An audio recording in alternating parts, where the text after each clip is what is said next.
Hebreus capítulo 9, nós leremos os 14 primeiros versos desse texto, que diz assim: Ora, a primeira aliança também tinha preceitos de culto divino e o seu santuário terrestre. Porque foi edificado um tabernáculo cuja parte da frente, onde estavam o candelabro, a mesa e os pães da proposição, se chama o Santo Lugar.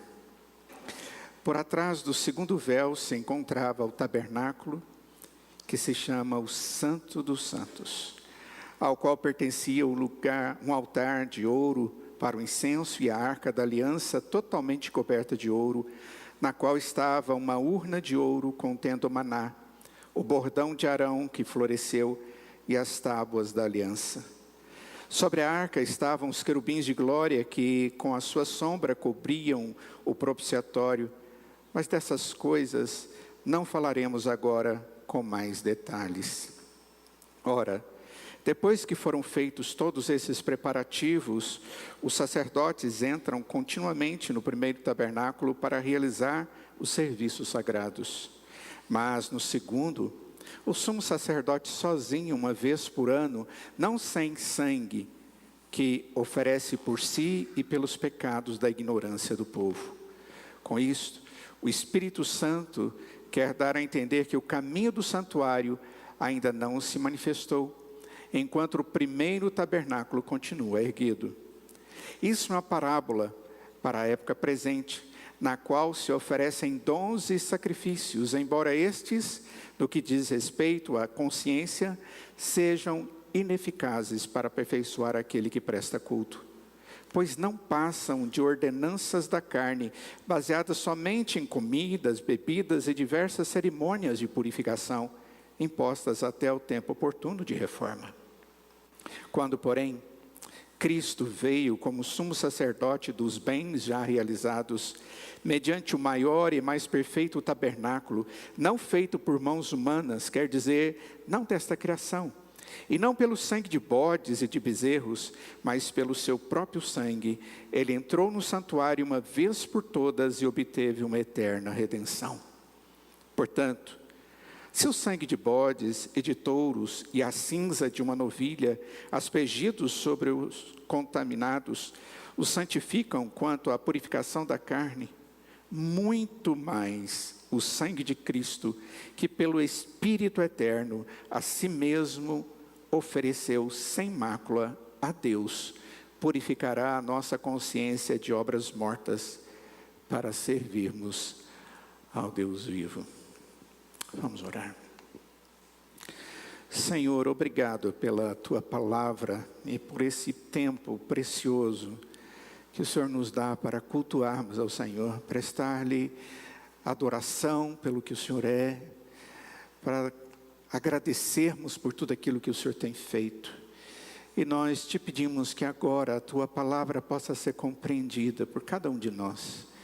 Que o Senhor esteja aplicando a Tua palavra segundo a necessidade de cada um de nós, para o nosso bem, para a nossa edificação, para a nossa salvação. E nós te pedimos isto em nome de Jesus. Amém. Queridos, nós caminhando no texto de Hebreus, nós vimos até semana passada como o autor, ele enxergava a antiga aliança e depois a nova aliança inaugurada no nosso Senhor Jesus Cristo. E ele traz uma conclusão que foi muito importante para nós a semana passada. Jesus é o mediador de uma superior aliança. E que nós vimos na prática, isso significava que existe uma quebra de comunhão entre o homem e Deus por causa do pecado. O homem foi retirado da intimidade. A palavra do Senhor diz em Efésios que o pecado é a parede de divisão que causa a inimizade entre Deus e os homens. No Antigo Testamento, usava-se o Cordeiro de Deus, que era imolado porque a Escritura dizia, e afirma que sem derramamento de sangue não existe perdão de pecados. E isso deveria ser feito de forma a cumprir um propósito, uma demanda divina. Porque o pecado causa morte. E só pode ser tratado através do sangue. Então usava-se o cordeiro. E o cordeiro, ele era imolado e o seu sangue era aspergido sobre a arca da aliança. E o povo, antes disso, orava pedindo a Deus que perdoasse os seus pecados. E eles tinham a esperança de que tudo aquilo pudesse redundar em graça sobre a vida deles. Mas o que nós vimos é que tudo aquilo apontava para algo que era maior, que era melhor, que era eficaz, era suficiente, era poderoso para resolver tudo de uma vez por todas. Aquilo era o sinal do verdadeiro. Apontava para o Cordeiro de Deus que tira o pecado do mundo, e esse é Jesus.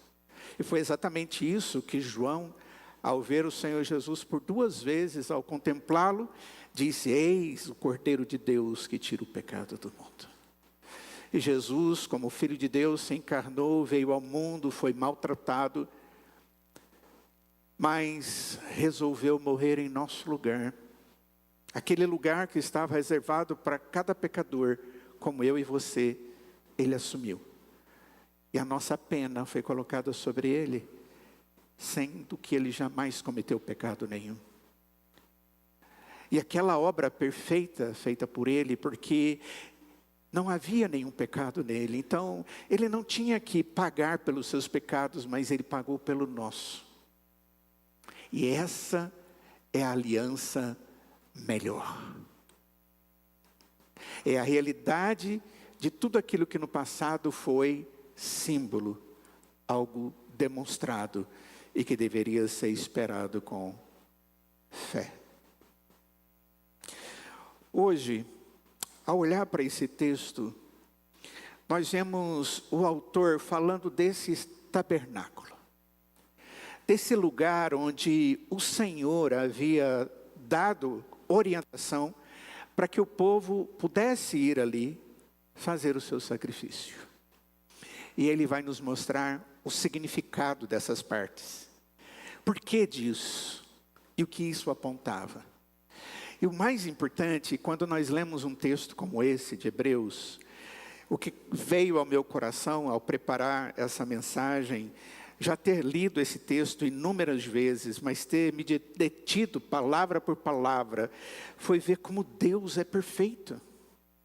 Como Ele planeja as coisas e elas acontecem anos e anos e séculos antes daquilo que se tornar definitivo. E tudo é exatamente como o Senhor determinava. Essa figura que vocês estão vendo aí, nesse slide que pode ser ampliado aí, por favor. Ele mostra aquilo que seria um tabernáculo. Aquilo que Deus disse para o povo fazer no deserto. Enquanto eles peregrinavam, e eles fizeram isso durante 40 anos. Essa tenda está no meio de um espaço delimitado aí, por como se fosse uma cerca feita de pano, bem esticada, e lá no meio havia uma outra tenda, menor, mas com muito mais detalhes. Esse lugar que está lá na frente, aquela tenda menor, era o lugar onde as coisas principais aconteciam, onde o fim era encontrado, onde o propósito de Deus era demonstrado. Ao redor ficavam as tendas de todo o povo. Cada uma daquelas tribos, que eram 12 tribos, eles ficavam ao redor. E havia lugar para cada uma das tribos ficarem ao redor. E no centro ficava esse espaço separado. É tão interessante porque quando a gente vai para o livro de Êxodo, e a gente olha no capítulo 25 e 26, nós encontramos ali Deus mostrando ao povo como eles deveriam fazer isso aí.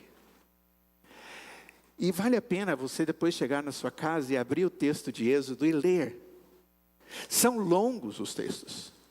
E ele vai trazer detalhes que provavelmente a gente nem se preocuparia em perceber. Mas ele fala, por exemplo, dos engates que deveriam esticar a tenda e como ele deveria ser feito. Qual era o tecido que deveria ser usado, por exemplo, para aquela parte central. E eram várias camadas de tecidos de forma diferente, de cor diferente e com um significado próprio. E havia elementos dentro desse templo de culto. E cada um deles tinha também o seu significado. Mas o que mais nos chama a atenção é que tudo mostra Jesus Cristo. Nada está dissociado de Jesus Cristo e a sua obra amorosa na cruz em nosso lugar. E agora o autor de Hebreus, que está escrevendo para judeus que haviam crido, hebreus que haviam crido, que era o início da igreja, que era formada basicamente por estes, está explicando para eles, olha, aquilo que foi dito se cumpriu. Jesus é o cumprimento. É a mesma coisa de Deus hoje, você lendo a Escritura, e Deus diz que vai cuidar de todo aquele que nele crê, e vai dar para ele vida eterna, como promessa, e você pode ter certeza, essa é uma promessa de Deus, e vai se cumprir. É melhor que você perceba o cumprimento disso, verdadeiramente crendo em Deus, e chegando nos céus, do que você chegar em outro lugar, e saber, porque não creu em Deus, que o seu lugar não é o céu. Mas as promessas de Deus são verdadeiras. E era exatamente esse o propósito do livro de Hebreus. De fortalecer, fazer com que os olhos daquelas pessoas se voltassem para Deus, para a palavra de Deus, e pudessem com fervor tentar compreender tudo aquilo que Deus estava lhes dizendo. Para que eles pudessem viver uma fé autêntica, uma fé dedicada, uma fé segundo o propósito de Deus. Esse lugar chamado tabernáculo, aquele tabernáculo, embora belíssimo e impressionante, não dava ao pecador o real acesso a Deus. Esse tabernáculo, ele só apontava. Isto é algo que somente Cristo, que ministra no próprio coração das pessoas a sua graça, e que é um sacerdote melhor do que todos os outros sacerdotes pode fazer, nos dar a vida eterna. Que lugar é esse? Um lugar restrito, um lugar com uma grande placa de mantenha fora desse lugar. Proibido entrar. Dentro do tabernáculo tem aquela parte que eu mostrei para vocês, que é aquela tenda ao fundo. Nós vamos mostrar uma outra figura para vocês. Essa é a parte interna. Se você está olhando da sua direita para a sua esquerda, nós temos a porta de entrada. Você vê estilizado um homem em pé, que era o sacerdote, ou o sumo sacerdote. Há uma divisão no meio com um véu, e logo depois existe uma outra parte. Aquela parte inicial é chamada de santo lugar. Aquela parte posterior ao véu é chamado de o santo dos santos. É exatamente isso aí que o autor de Hebreus vai falar. Ninguém podia entrar nesse lugar a não ser um sacerdote. Eu poderia ser do povo de Deus, ser chamado para ser do povo de Deus, ser escolhido para viver, mas eu não tinha autoridade para entrar nesse lugar no passado. Naquele tempo do tabernáculo. Somente o sumo sacerdote entrava na primeira, o sacerdote entrava na primeira parte. O sumo sacerdote entrava uma única vez no ano no Santo dos Santos. Uma única vez durante o ano inteiro. Aquele lugar só poderia ser adentrado por um homem que era conhecido como sumo sacerdote. O sacerdote acima dos sacerdotes. E é exatamente ele que aponta para Cristo Jesus. No capítulo anterior, nós vimos que aquele que ministra eficazmente a nosso favor, como sumo sacerdote, é Jesus. Só que para entrar lá dentro levando sangue, ele tem que entrar levando o sangue de um cordeiro. E Jesus entrou na presença do Pai, sendo imolado a si mesmo como cordeiro de Deus, para que pudesse de uma vez por todas fazer o sacrifício que precisava ser feito. Todos os dias, aqueles judeus chegavam e entregavam suas novilhas, os seus animais para serem sacrificados. E eles faziam isso todos os dias, todos os dias. Repetia-se todos os anos, naquele dia especial, no dia da expiação, uma vez por ano, naquele santíssimo lugar. Mas quando Jesus Cristo veio e fez o que ele fez, como Cordeiro de Deus, tudo isso acabou. Tudo isso passou. Mas o que acontecia?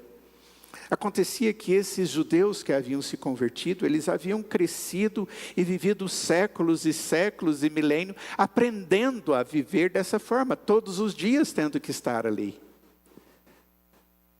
E eles aceitaram Jesus como Salvador, e alguns deles estavam querendo continuar a fazer sacrifícios, fazer algo que simbolizava Jesus. Mas o símbolo não precisava mais, porque o perfeito já tinha sido feito. E é exatamente isso que nós precisamos entender, e vamos, se Deus quiser, entender hoje. Que o que tem que ser feito para que alguém seja salvo, foi feito na cruz por Jesus. E é necessário crer nele para ser salvo. Entender que a obra dele é a única solução para que você tenha os seus pecados perdoados e a sua vida tratada. E você tenha certeza de vida eterna com o Senhor. E que eu não posso ficar inventando religiosidades ou expressões de religiosidade para que isso me coloque na intimidade do Senhor. Não, é só Cristo e a fé em Cristo. E era exatamente isso que o autor de Hebreus tinha para dizer para aquelas pessoas. Observem bem no capítulo 9, que nós lemos, no verso 1. Diz: a primeira aliança também tinha preceitos de culto divino e o seu santuário terreno. É esse aí. Porque foi edificado um tabernáculo cuja parte da frente, onde estavam o candelabro, a mesa e os pães da proposição, se chama o santo lugar. Por trás do segundo véu se encontrava o tabernáculo que se chama o Santo dos Santos, ao qual pertencia um altar de ouro para o incenso, a arca da aliança totalmente coberta de ouro, na qual estava uma urna de ouro contendo o maná, o bordão de Arão que floresceu e as tábuas da aliança. E sobre a caixa, a arca, os querubins, anjos, com asas viradas, querubins de glória, que com a sua sombra cobriam o propiciatório. Mas dessas coisas não falaremos agora, diz o texto. Mas na frente ele vai trabalhar com detalhes, na continuidade do capítulo 9. Existia então essa orientação de Deus para fazer aquilo que é chamado tabernáculo. E você pergunta, o que é tabernáculo? Essa palavra significa simplesmente tenda. Tabernáculo é tenda. Deus exigiu que fosse feita uma tenda, e disse o texto, para que ele pudesse estar com eles. Mandou que os homens fizessem, com os mínimos detalhes, esse tabernáculo, essa tenda do encontro, era o lugar onde Deus viria ao encontro do homem. E os regulamentos estão na Escritura. Êxodo 25, 26, 27. Pois bem, Por mais que você observe tudo isso, o texto vai nos trazer uma comparação muito interessante. Diz, por exemplo, no verso 2, que havia um tabernáculo preparado. Uma tenda preparada. Quando você vai para o Evangelho de João, no capítulo 1, no verso 14, o texto diz assim: e o Verbo se fez carne e habitou entre nós. A palavra habitou é tabernaculou. É a mesma palavra.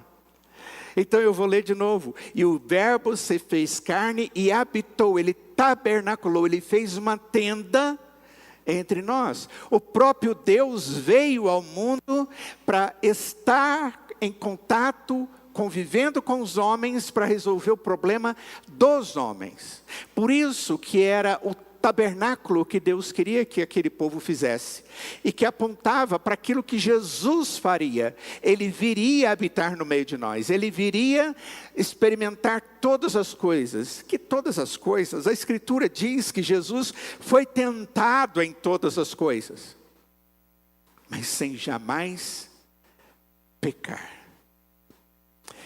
Isso dá-nos uma ideia clara, muito clara, de que essa presença de Jesus Cristo no meio de nós era de um tabernáculo perfeito, que veio e que estava demonstrado lá atrás. O texto, ainda no verso de número 2, fala de um candelabro. Esse candelabro, ele era muito interessante, mas na frente eu vou falar, é onde existe pontas de luz, 7 pontas de luz. Vai ter orientação para fazê-lo. E no Evangelho de João, no capítulo 8, verso 12, Jesus diz: eu sou a luz do mundo. E de frente o candelabro, ali na verdade na lateral do candelabro, tinha aquilo que é chamada a mesa e o pão da proposição, o pão sagrado. E você vai em João capítulo 6, verso 35, e Jesus diz: eu sou o pão da vida. No capítulo 3 diz o texto que havia um segundo véu. E o véu vai representar o corpo de Jesus, que vai ser rasgado, maltratado em nosso lugar. Aquilo que havia sido proposto por Isaías, profetizado por Isaías 750 anos antes de Cristo vir, que dizia que ele, como um cordeiro mudo, ele é levado ao tosqueador, e ali ele vai ser massacrado, ele vai ser moído pelas nossas transgressões. Ele vai derramar o seu sangue. E aquele véu, quando Jesus Cristo morre na cruz, é dito que o véu se rasga de alto a baixo. É esse véu. É esse véu entre o santo dos santos e o santo lugar. Entre a primeira parte e a segunda parte. Um altar, onde subia um aroma, porque ali colocava-se essências. E ela simboliza, como diz o livro de Apocalipse, a oração dos santos, que é mediada por Cristo Jesus. E é por isso que nós cristãos dizemos que nós oramos em nome do Senhor Jesus, porque é Ele que leva as nossas orações na presença do Pai. Vocês estão vendo? Nada fica alheio à pessoa de Cristo Jesus. Em todo o tempo, desde o Antigo até o Novo Testamento, tudo aponta para o grande amor de Deus demonstrado na pessoa do seu Filho Jesus Cristo. Ele é o foco central da Escritura. A Escritura tem Cristo no centro. Quando nós falamos do tabernáculo, e vemos que Deus dá toda espécie de instrução quanto ao modo que deveria ser feito, porque Deus está dizendo: olha, eu quero ser adorado assim. Eu quero ser servido desta forma. Em momento algum você vai encontrar na Escritura pessoas dizendo que Deus disse para eles: olha, vocês adorem do jeito que vocês acharem melhor. Nós não encontramos isso. Muito pelo contrário. Conversem com o pastor Jairo, nosso ministro de música, professor na área de liturgia e de culto cristão, de hinologia, que fez teologia nessa área, fez o seu mestrado nessa área, ele vai mostrar para vocês com todos os detalhes de Gênesis e Apocalipse, que Deus nunca aceitou um culto que não fosse do jeito que ele disse que ele se agradaria. É a teologia de Deus para nós. Houve 2 rapazes que tentaram fazer um culto diferente. Eles eram filhos de um homem religioso, líder religioso, e eles queriam, afinal de contas, eles tinham por herança um cargo semelhante, e eles quiseram levar um culto diferente daquilo que Deus havia colocado. E Deus os fulminou. Acabou com eles em fogo. Porque Deus, e Ele mesmo disse, que Ele não aceita fogo estranho diante dEle. Quando o tabernáculo está colocado aqui na Escritura, aponta exatamente para o que Deus deseja que nós entendamos e como Cristo faz parte do culto. Como Ele faz parte da nossa vida e comunhão com Deus. Eu não tenho comunhão sem Cristo. Eu não posso ter vida com Deus sem a mediação do seu Filho amado. Sem que Cristo esteja tabernaculando na minha vida. O tabernáculo era um local de reunião portátil. Eles faziam a tenda, eles desmontavam a tenda e andavam, porque naquela época o povo de Deus estava como nômade pelo deserto. Não era uma região bonitinha. Você pode estar dizendo, a gente quando faz barraca, a gente faz umas barraquinhas assim, não é? Para a água escorrer, não precisava naquela região, viu? Ali era deserto. Tudo muito árido. Aquele povo ficou durante 40 anos ali naquele lugar. E todos os dias Deus mandava para eles maná. Pão do céu. E Deus mandava para eles aves que voavam baixo, para que eles simplesmente levantassem as suas mãos e pudessem pegá-las para sacrificá-las, para comerem carne. E quando eles precisavam de água, Deus providenciou água em todo o tempo. E quando o sol era extremamente causticante durante o dia, a Escritura diz que uma nuvem pairava sobre eles, trazendo-lhes sombra. E à noite, no deserto, quando a friagem vinha e a temperatura chega a 0, e quem já foi sabe muito bem o que é isso, passei muito frio no deserto. E não tinha luz, a palavra de Deus diz que Ele fez uma grande quantidade de luz, de fogo sobre a cabeça deles. E as suas roupas durante 40 anos não se estragaram. E ninguém os atacou. Naquela situação completamente vulnerável, e era muito comum naquela época, as pessoas vulneráveis, elas eram dominadas por outros povos. E durante 40 anos eles estiveram ali, e ninguém foi contra eles. E Deus esteve no meio deles, tabernaculou no meio deles. Mostrando a providência de Deus através da pessoa de Jesus Cristo. Quando o tabernáculo foi concluído, o texto bíblico em Êxodo capítulo 40, se você abrir lá no verso 34 e 35, diz assim: então a nuvem cobriu a tenda do encontro, e a glória do Senhor encheu o tabernáculo. Moisés não podia entrar na tenda do encontro, porque a nuvem permanecia sobre ela, e a glória do Senhor enchia o tabernáculo. Quando eles acabaram de fazer aquele lugar, do jeitinho que Deus mandou que fosse feito, a glória de Deus se manifestou. É como se Deus dissesse: agora eu estou no meio de vocês, vocês me obedeceram, é desse jeito que eu quero ser exaltado, adorado, cultuado. Muitos anos depois, o tabernáculo foi substituído por uma estrutura mais permanente, por um templo. E quando o templo termina de ser construído, em 1 Reis, capítulo 8, versos 10 e 11, diz: quando os sacerdotes saíram do santuário, uma nuvem encheu a casa do Senhor, de maneira que os sacerdotes não puderam permanecer ali para ministrar, por causa da nuvem, porque a glória do Senhor encheu a casa do Senhor. Eles fizeram tudo como Deus havia dito que deveria ser feito. Deus se agradou e Ele demonstrou a sua presença no meio do povo de Deus. Isso nos ensina muitas coisas, queridos.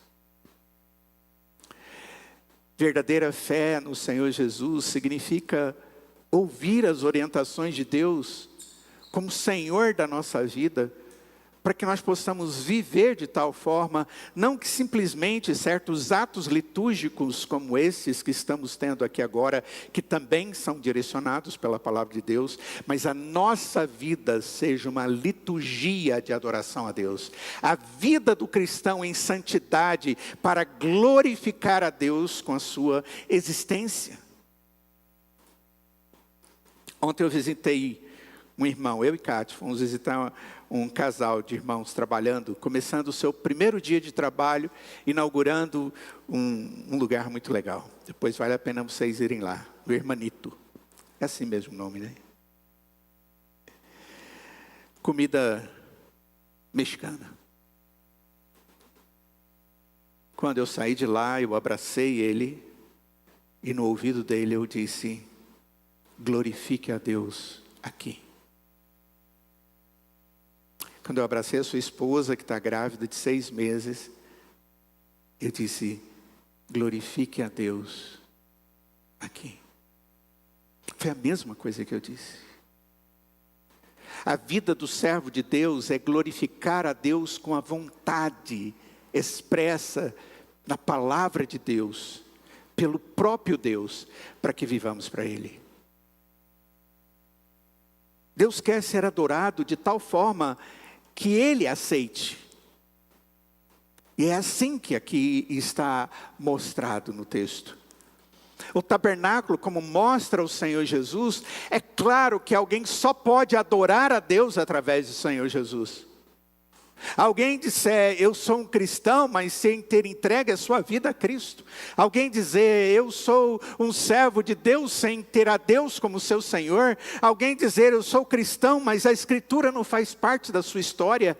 Alguém que quer dizer: eu sou um cristão, mas está longe, muito longe do propósito de Deus para a sua vida. Não se iluda. Jesus é a única maneira de nós nos aproximarmos do Deus vivo como vivos e não mortos, com esperança de vida eterna e não tristeza e desesperança e dúvidas no coração. O tabernáculo, ele apontava para a pessoa de Cristo, mostrava quem Ele era. Essas duas partes, tanto a parte mais externa como a mais interna, que eram separadas por esse véu, ele era um cenário de vivência diária daquele povo. E sempre que eles entrassem ali, ou eles entendiam: isso aqui significa a promessa de Deus de que Ele vai providenciar a redenção do pecado, e isso aqui é um símbolo, e isso era válido para ele, ou ele simplesmente faria aquilo por um simples ato religioso, e aquilo não significaria nada diante de Deus. Deus não se agradaria e não receberia. É mais ou menos a mesma coisa que fazemos quando vamos à casa do Senhor, à igreja, onde Deus diz que devemos nos ajuntar para cultuá-lo como povo de Deus, e nós não estamos aqui com o coração rendido a Ele. Nós cantamos, nós podemos orar, nós podemos levantar as mãos, nós podemos até sentir calafrios. Mas o que nos une ao Senhor não é o que está por fora, mas é o que está dentro. É a presença de Deus na nossa vida, através de Jesus. O autor aos Hebreus, ele está mostrando exatamente essa mensagem. Querido, de maneira prática, pense em como você tem se movido na sua história. Observe para as razões que têm levado você a estar aqui, por exemplo, agora, ou a ter alguma expressão de religiosidade. Mas pense com seriedade, a ponto de dizer: papai, eu compreendo que sem Jesus eu não chego até ao teu trono de glória. O tabernáculo foi algo que apontava para o futuro. E o futuro é Jesus Cristo. Creia no Senhor Jesus, para que você seja salvo. Creia no Senhor Jesus, para que toda a obra feita por Ele seja válida na sua vida. Para que os seus pecados sejam perdoados. Para que você tenha paz no meio de um mundo em guerra. Para que você tenha alegria no meio das tristezas. E para que você tenha a verdadeira convicção de que esse Deus te salvou. E aí você vai entender o que é riqueza. A riqueza da graça de Deus. Era essa a palavra que Deus tinha para nós hoje. Vamos orar. Ó Deus, Deus de glória e majestade, obrigado, Senhor, porque o Senhor sempre demonstrou através da sua palavra a perfeição dos teus propósitos.